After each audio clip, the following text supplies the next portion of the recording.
Hi, this is Jerzy. Guess where I am? Of course in Merbisch, I'm there. And we were trying to do a time lapse a week ago from this light tower here, about 15, 16, 17 meters above the water level. I'm not really sure exactly. But it started to rain, it was cloudy, so we couldn't really do it. We did a short time lapse, but it was really short. Tonight is not really the new moon. It's, I think, 2 days before, but it's absolutely windless, cloudless, completely clear sky. And I'm going to do some star trails photography, maybe some time lapse. I'm not sure what will come out, but I want to get some nice pictures of the stage below me and the stars. And actually, when I'm pointing here in this direction, this is more or less north.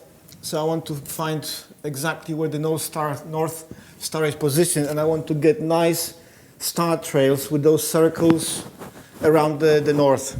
And of course, having this foreground, sort of foreground, as a stage here in Merbisch. So I think I've set up the camera, more or less. I'm not sure. It took me a while just to get the framing because it's pitch dark, so you don't see a lot. I'm using, as I like to use, the Kelvin white balance, so I set it to 3200 for night sky. Of course, I'm shooting raw, so it doesn't really matter, but I like to have the preview, as good preview as possible. I'm shooting in color space Adobe RGB. I know that some people say it doesn't really matter, some people do. I'm just used to shooting Adobe. It's a wider color space. Perhaps for now you cannot really utilize all the colors, especially if you're posting it on the web. But at least I have the original file in Adobe and I can convert it to sRGB. So I like it. Long exposure noise reduction. Because I'm planning to shoot a time lapse, so I will be doing a series of shots. I have the long exposure noise reduction turned off, so the camera will not be doing the black picture, black frame right after, because I would lose this additional 30 or so seconds. So at the moment it's off. If I were shooting one picture, just a long 5, 6, 8, 16 minutes picture, I would have this option turned on. At the moment it's off. I'm switched to manual mode. I'm not using bulb to have a real long exposures because, as I mentioned, I want to use the series of shots. So, as a first test shot, which I did already, I set the camera just out of the sky. I switched the ISO to 3200. I am wide open. This is a tilt shift 24mm lens, and the wide open in this case is f3.5. And I am at the 30th of a second. I have a cable release. And I'm just taking a picture. The camera is more or less pointing north, so I should get the North Star. And now it's taking a picture for 30 seconds. And this will be sort of my test shots, just to show me if I'm in the ballpark or not. And I will tweak from this. I will not exceed 30 seconds because I don't want to go into bulb mode, so this is a maximum. I might reduce or increase the ISO in this case, but let's see what comes out. So this is the picture, and it looks nice. So I hope you can see it on the screen. If not, I will post the picture itself. So this is the raw image. This is here the horizon. I can see some part of the stage here, and I see the stars. Now, I'm not sure at the moment which one of them is exactly the North Star, so I might have to go a bit higher, but for this I need to make a series of shots, longer ones, and I will do it right now. But in terms of the exposure, we are quite good. Theoretically, I could go with another stop, so I could increase to 6400 ISO, but I will stay here with the 3200 because there is a light behind me. Sorry, not behind me, in front of me, but on the other side of the horizon. If I pump it up, this thing will overtake the exposure. So let's stay with the 3200. Let's do a series of shots to identify the North Star, and then we'll leave the camera for an hour or two to give it to keep shooting. Now, how am I going to do? Now I will quickly switch to bulb mode. because I want to do a picture for about 5 minutes to get the North Star. Now, how do I calculate the correct exposure from this point? So, if I am at 3200 and I'm using 30th of a second, so if I want to have exactly the same exposure for, let's say, 2 minutes, so 30 seconds plus 1 stop is 1 minute, plus 2 stops is 2 minutes.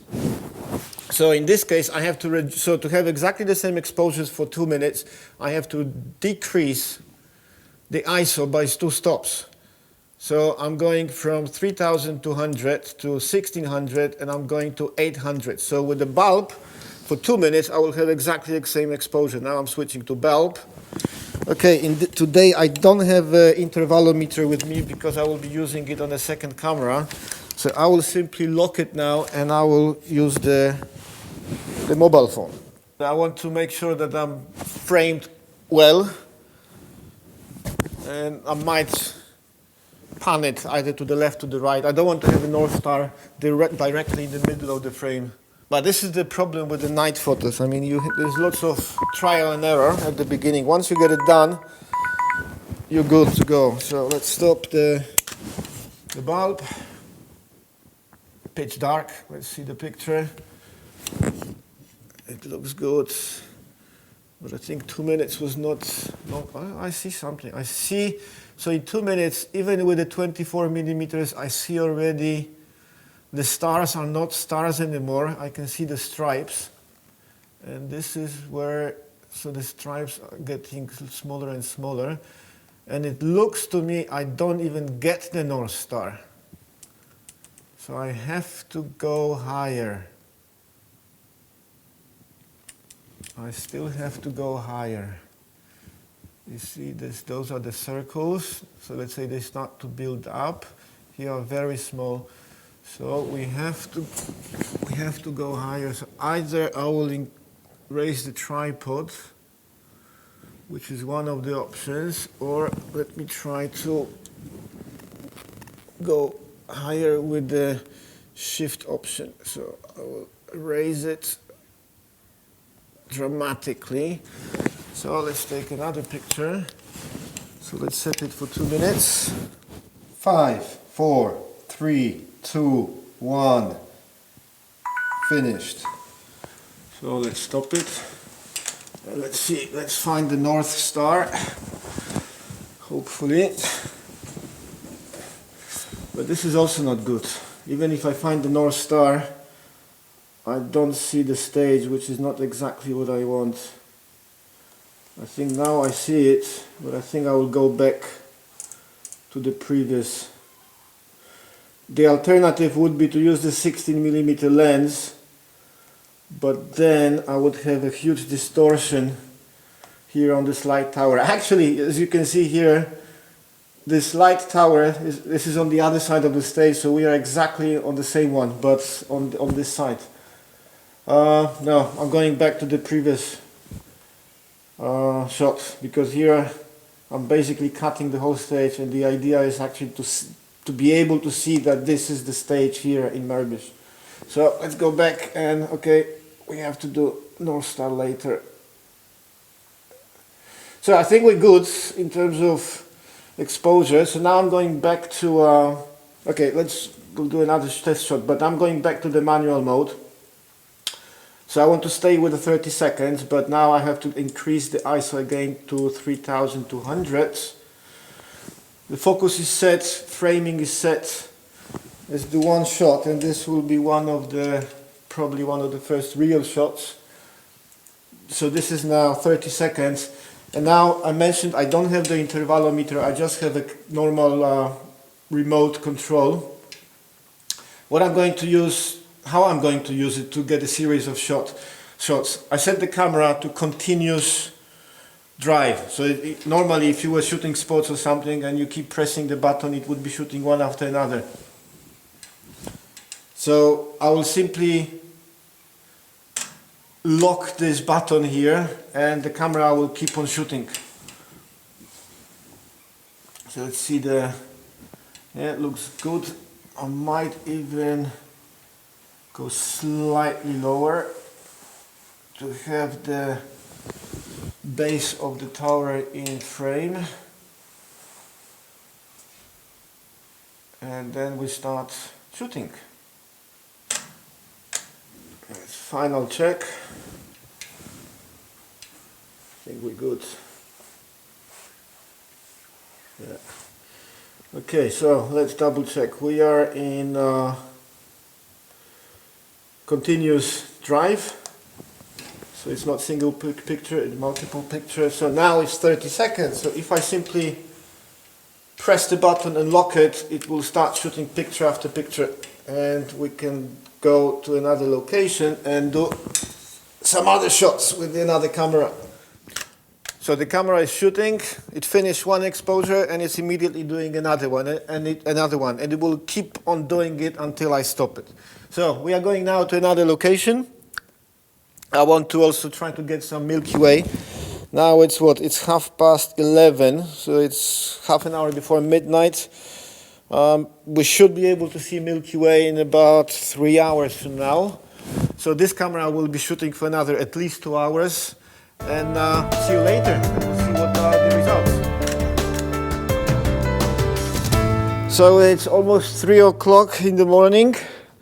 I think when I left the camera here was 11:30. So it's like almost 3.5 hours. The battery died here, so I have no idea when it stopped. The good thing is the front of the lens is dry, so there's no moisture. Let me just get the spare battery to see if we got anything. For such night shootings, always remember to have extra battery. Let's switch it off. Let's put it on and we'll see where we are. Okay, so the camera is back on. So we have 334 pictures. So let me look at the time. So it stopped at 2:18, so about 40 minutes ago, which is still good. And we have tons of pictures, so 300 pictures with stars. So now 3 o'clock, let's get home back to Vienna, and I might want to load it even tonight onto the computer, so until the morning I would have them more or less processed, and then I can put them into star stacks and get the final image. So I'm back at home. I loaded the pictures into Lightroom, and this sequence of pictures from the light tower, I did sort of pre-selection, so I have over 300 pictures, and I did a little bit of post-processing, and I'm going to, I did already actually export them into JPEG, and I'm going to load them into Star Stacks software to get star trails. Those are the pictures those are flat raw images which I shot during the setup of the camera, and I was doing some test shots. And I wanted to get a North Star, but I didn't like this distortion here.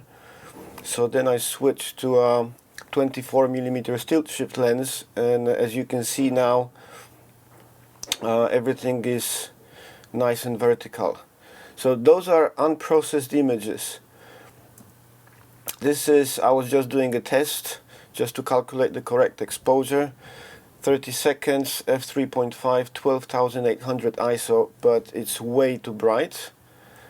However, it's not really, nothing is really clipped. If I open the histogram, so there is no clipping, so I could still use something from that image. This is 15 seconds at 25,600 ISO. There is a little bit of noise, actually a lot of noise, but this was a test shot. I just wanted to make sure that I had the framing correct. As you see, this is more or less okay. Here I'm getting a little bit of this of the island, which I didn't want to have it. So those were test shots, 30 seconds, 25,600 ISO. It's really bright. I mean, the clipping occurs only here from, I think it's Rust, the city lights. And now I reduce the ISO, so this is more or less the settings I will be using throughout the sequence of shots. And it's loading.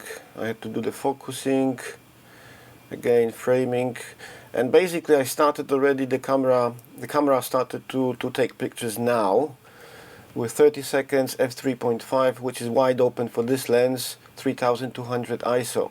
This is a picture unprocessed and this is the process, but if you look at the processing settings, basically there's nothing done. The only thing here is I tweaked the white balance, which was anyway 3200 on the camera, but I played here with the tint to remove this sort of green cast. I didn't do anything with the exposure. I think this is good enough. I added the contrast. I removed a little bit of highlights, increased the shadows, clarity, and the vibrance. That's it. In terms of camera calibration, Adobe color space, and that's it. Sharpening, noise reduction, and we have the sequence. So I already grouped them, so now I have those 300 pictures. I already did export them with settings. Basically I used the full resolution of the file. I'll just switch the 72 dpi because I'll be using it on the screen, so it's not for printing. So we have 300 of them, and I'm going to load them into star stacks. We have now those JPEG pictures. If I keep going, so I can see the movement of stars. The advantage of doing such a time lapse, or let's say those sequence of images at night, is that you can use from this sequence of pictures, you can have at least three things. You can have a nice time-lapse video, you can create star trails picture, and you can simply select the best ones and have it as a single picture. So I will be using all three options in this case. So I will be using I will select one of the best pictures, which is actually, I must say, I was lucky on that night because during the while the camera was shooting, we could easily see the aurora over the sky pointing north. I'm just looking for this specific picture. I think it was something around the 65. Yeah, as you can see here now, I managed to get the aurora, and so I have to go through. There's quite a few of them. I have to select one of the best ones where the aurora, the lights is most visible. This is one of them probably, but I will make the selection later which one is really the best. I click start processing, and it starts building star trails. With 300 pictures, it's a lot. With 300 pictures, it's a lot. So the sky will be really white. So I have to select, probably out of those 300, I will select about 100 when I don't have planes flying over, when I don't have the aurora, just to have a nice sequence with the stage and clear sky, clear stars, star trails. We have an output image here. So this output image is created from 307 pictures.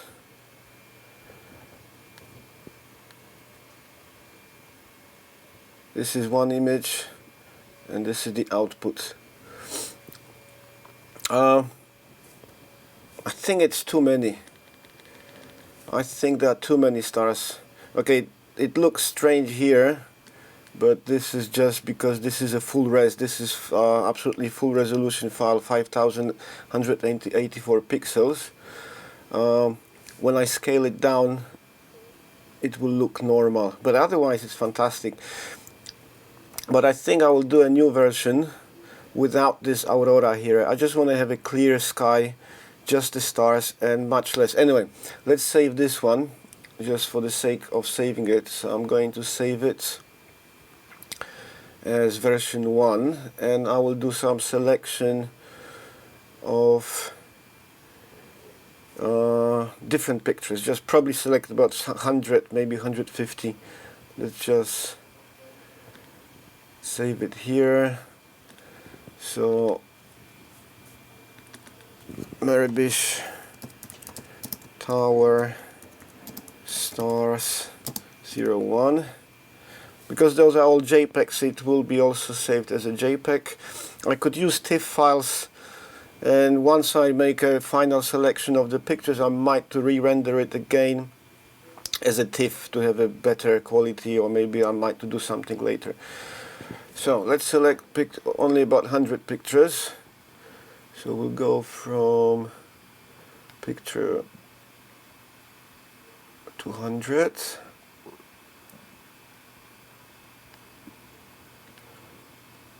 Let's do 201 until 300.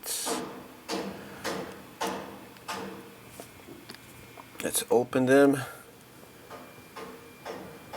Okay, this one there is a plane, so I will deselect this one.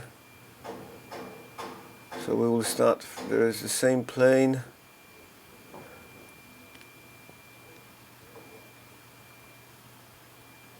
Okay, we can start from here. Let's start processing. The advantage of stacking pictures is that if you wanted to take shots for like in this case it was about 3 hours. Theoretically in bulk mode you could use it if the battery would survive it, but the noise level, the color noise level would be unbearable. So to get really long exposures, it's much better to do to stack the pictures. So you have all those individual shots with like 30 seconds with acceptable noise, and with today's software it's so easy to put them together and to get some amazing results. So this was one with the 300 frames, and this is with the 100. I think this one looks better, so most probably I'll be using this. And here over the time the light situation here, as you can see, during those 3 hours the light was changing. To my right side there was a huge sort of light. Actually there is a park, there's sort of an island, and when we started at around midnight it was lit. Here actually you can see us walking later on. Here there is a pier and we are going behind. Actually then you don't really see the pier, but we are later on, we were here behind, we were taking pictures from that spot, and this is actually the flashlight we were using. So lots of light pollution, and here there is aurora.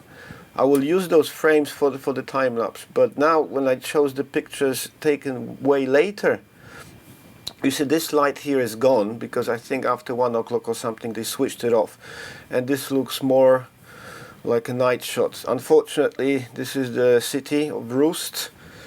I think this is Poddersdorf or one of those, but basically there is a light pollution. There's nothing I can do. In this area there is a town every 10-20 kilometers, so this is it. But I like this picture. So I hope you enjoyed it. It was a little bit of behind the scenes, what I'm doing with the footage when I come back home. At the end of this video I will just put all those 3 or 4 time lapses together, and I hope you will like it. So subscribe, keep watching, keep sharing, and please leave any comments if you have. Have a good one.